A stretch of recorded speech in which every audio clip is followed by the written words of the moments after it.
This is Going Under, Anesthesia Answered with Dr. Brian Schmutzler. I'm Vahid Sadrzadeh. We haven't done one of these in a hospital yet, Brian. Nope, Isn't that crazy? So we've done the podcast for like a year. And we haven't done anything in a hospital. We haven't done anything in a hospital. So right. Today's the first day we're doing something in a hospital. But We've done it on a plane. Done it on a plane. In a hotel room. In a hotel room. Maybe on a boat next time? Okay, sure. I'll be throwing up, but... Not a cruise ship, but a boat. Yeah. So all the places we've... we've done a podcast. Yes. And why are we at the hospital? You tell them. It's not because of a surgery or anything that you're doing. No. It's because my wife just gave birth to our son, so that's why we're here. Aw, congratulations. Hey, thank you very much. He's off scene. We're not going to show him right now, but that's the focus of our podcast today is anesthesia and all the different ways, delivery, and how you're involved. And you used to do this for a long time. Mm-hmm. Is this where you started? Kind of like the OB? Yeah, so I did a lot of OB anesthesia when I first started, 5 or 6 times a month typically. So yeah, it's a decent amount of experience with OB anesthesia. So how did you go from, so tell me the timeline.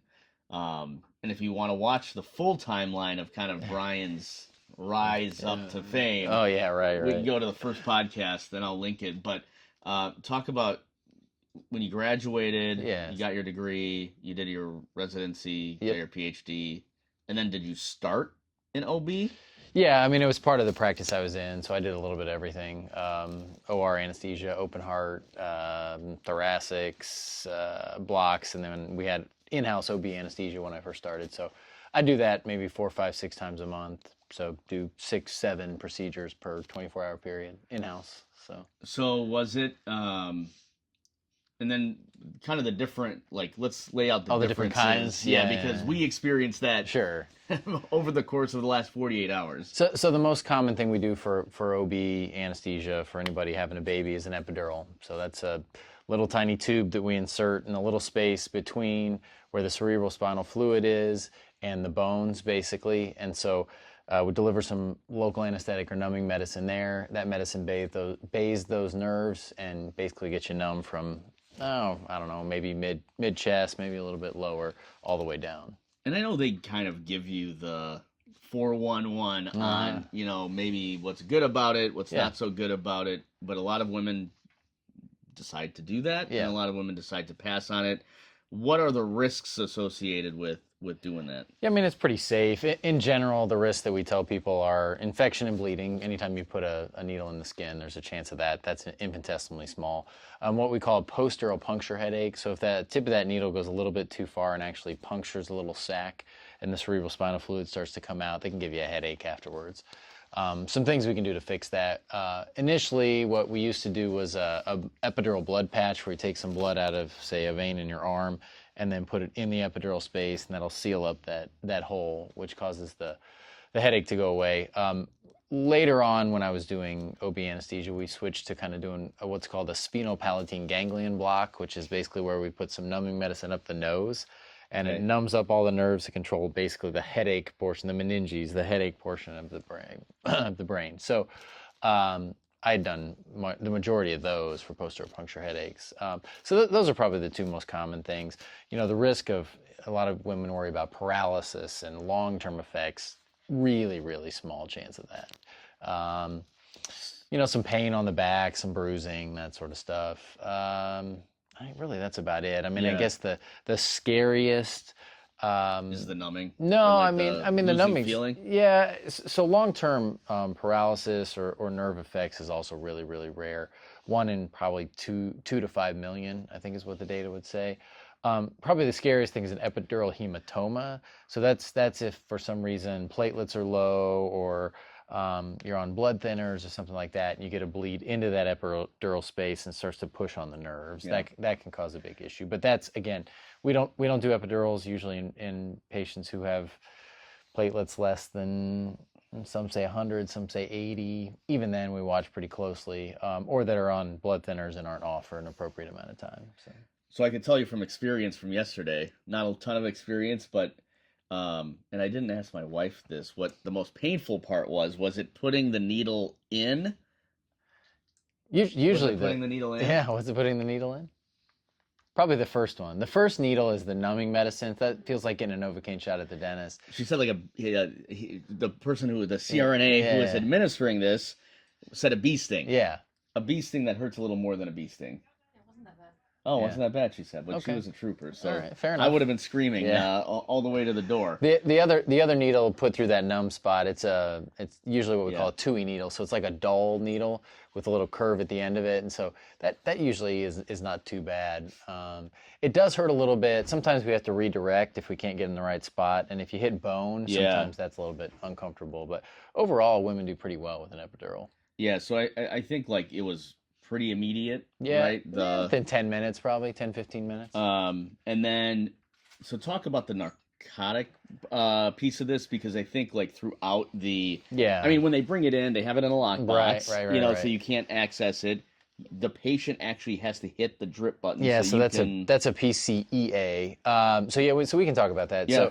So what do we put in the epidural bag that drips in and gives you the numbing? So usually it's a combination of a numbing medicine and a pain medicine, either ropivacaine or bupivacaine, both sort of medium length acting numbing medicines. And then a lot of times people add fentanyl to it, and it becomes synergistic. So a mix of fentanyl and a numbing medicine together makes it last longer and makes it a stronger numbing. And that's what, and so Heather had some itching. The itching's from the fentanyl. So, you can use Benadryl or a drug called Nubain to reduce that itching. Or sometimes in the past, I had even just changed to a bag that only had the numbing medicine in it. So it was kind of, so she had the itching. Right. And then some of her left side, this was like before she went into labor and started pushing, but like the left side of her body she had feeling again. Yeah. But then the bupivacaine that they later gave her through that same IV made her stop itching. So, okay. I mean, you dilute out the fentanyl if you give pure bupivacaine through we call it a bolus or just an injection into the epidural. And that's what catheter. it was. Yeah. And so they probably later on that side too. That's just called a patchy epidural. And she had the epidural for probably 12, 14 hours by that point. The longer the epidural's in, the more chance that it moves and doesn't work as well. So the interesting part about that is, as she was like halfway through the pushing process, started to wear off a little bit. Off, and then she kind of like, let's just, instead of re-bolusing it, then because she could feel a little bit of like, and push better, So I guess the question would be, was there much pain afterwards? Like, did you really feel much afterwards? Have to sew up episiotomy or anything like that? No. Yeah.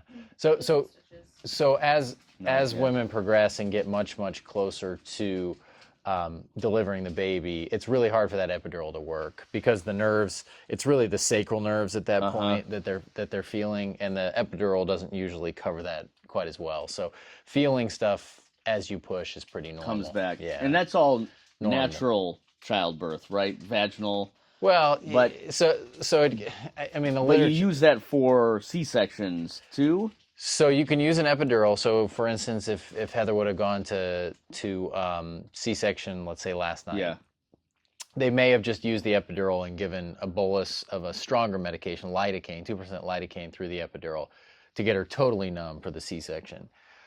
If you came in just for an elective C-section, you show up at 8 o'clock in the morning and you're going to an elective C-section, usually we do a spinal for that, which you've seen me do in the operating room for orthopedic cases.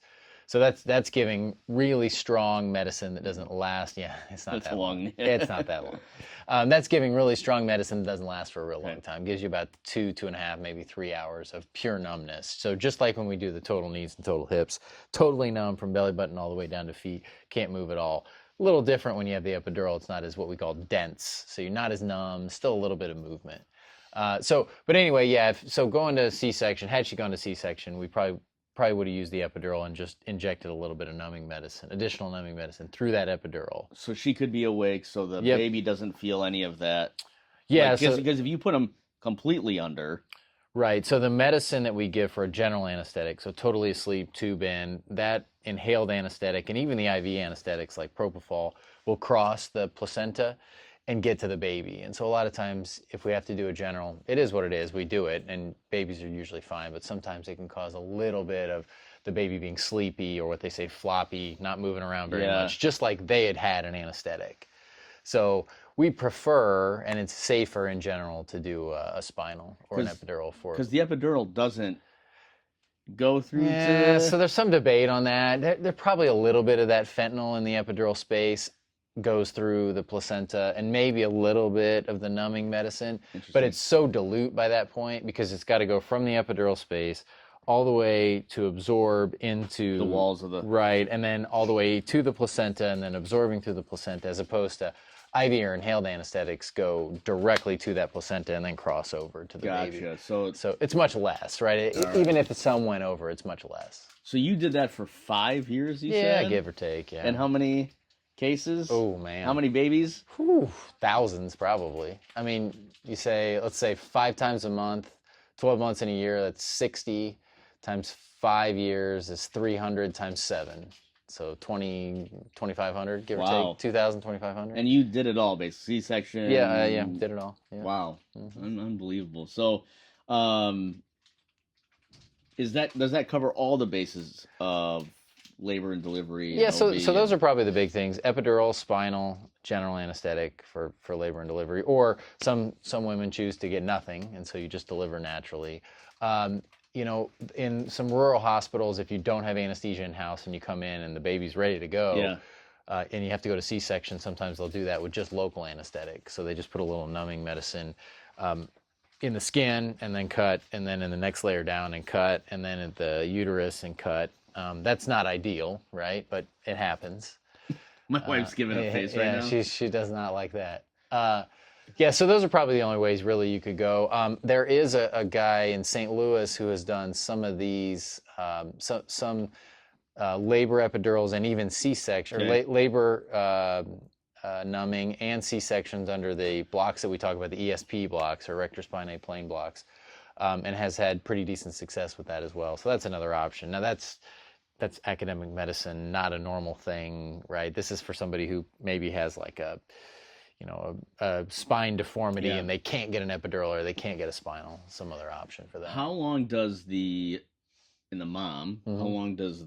narcotic live in the system? Not long. The fentanyl's gone. I mean, I think the half-life is maybe an hour, so you're talking about 3-4 hours. Oh, wow. So gone. Hours, not days or weeks or anything like that. Yeah, no. It goes away pretty quick. Sometimes, particularly for C-sections, in the spinal, we'll put morphine, Duramorph, or like a preservative-free morphine. That can last a couple of days, but for an epidural, usually the fentanyl, it's gone within 3-4 hours. Awesome. Is there anything else that you want to cover with OB and... Yeah, talk about, or? No, I don't think so. I mean, I think overall, most women do a vaginal delivery. I think the national average is like 25-30% of women have a C-section, and of that, like half are elective C-sections. I guess the one thing we could talk about that's sort of a hot topic right now is VBAC, or vaginal birth after cesarean section.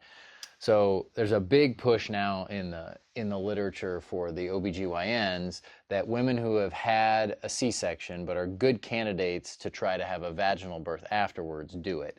And so they're trying to do it more and more in, even more rural settings, not just in a setting like this. So part of that is, there's some literature that says maybe it's better for mom to not have a second C-section. I would say, my opinion, a big part of it is that the reimbursement for that is much higher. So there's a financial pressure for the hospital and for the OBGYNs who are doing these VBACs.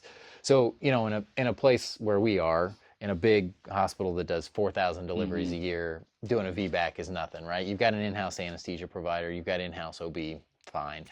We have facilities that do 300, 400 deliveries a year without in-house OB and without in-house anesthesia trying to do VBACs now. And so there's a decent amount of debate between the OB literature and the anesthesia literature of what's safe and what's not. Okay. So I would say that's probably the hottest topic in OB anesthesia right now.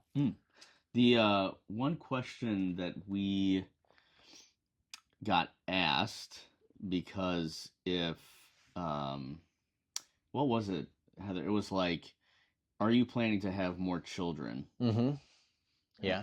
And if you are planning to have more children, then a vaginal birth you should try as long as possible, even if you're like 24 hours afterwards. Yeah. Because she said the risk of infection goes way up. At 24 hours. After your water breaks. After they break your water, at 24 hours, you have a higher risk of infection of the fluids kind of around there called chorioamnionitis. So we were close to that. Yeah. We were like 18 hours in and not much progress has been made.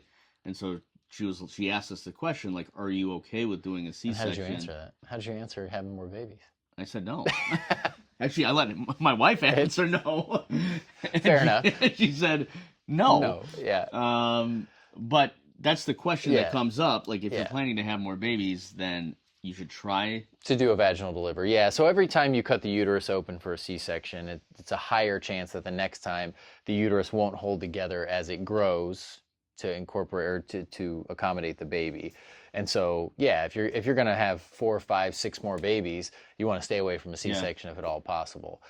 Because then every time that you have a baby, it's a higher risk of rupturing the uterus, but also a higher risk that you're going to have a C-section the next time. So, if at all possible, vaginal delivery is better. I think overall is better, right? I mean, babies' lungs are better as they come out of the birth canal, and just overall, it's just the way that babies were meant to be born. So if it's safe, it's always better to do a vaginal delivery. All right. Well, that is our show for this week. We almost went 25 minutes. Yeah, well, it's a little shorter this week because new dad has to get back to being dad. Sleeping. Yeah, being dad. I've been taking care of him. I know. Do you want to meet him? I saw you holding him. I saw you give him. Can we meet him? You gonna introduce? All right. Let's do it. All right. It's famous on day one. There he is. There you go. And what's his name? Ari. Yeah. He's trying to open his eyes. Yeah. Oh, why are you mean mugging, man? For the camera. Uh-oh. He's mean mugging for the camera. Famous already.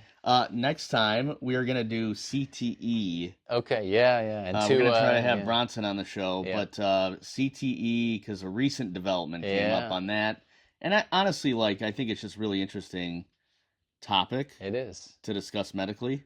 And we've got some kids that are playing football. We do. One that's playing tackle. One that's playing tackle, yeah. And so the big debate and questions around that these days. We'll talk a little bit about how football used to be versus how it is now and all the protections and stuff. So it'll be a good one to, at least the topic will be timely.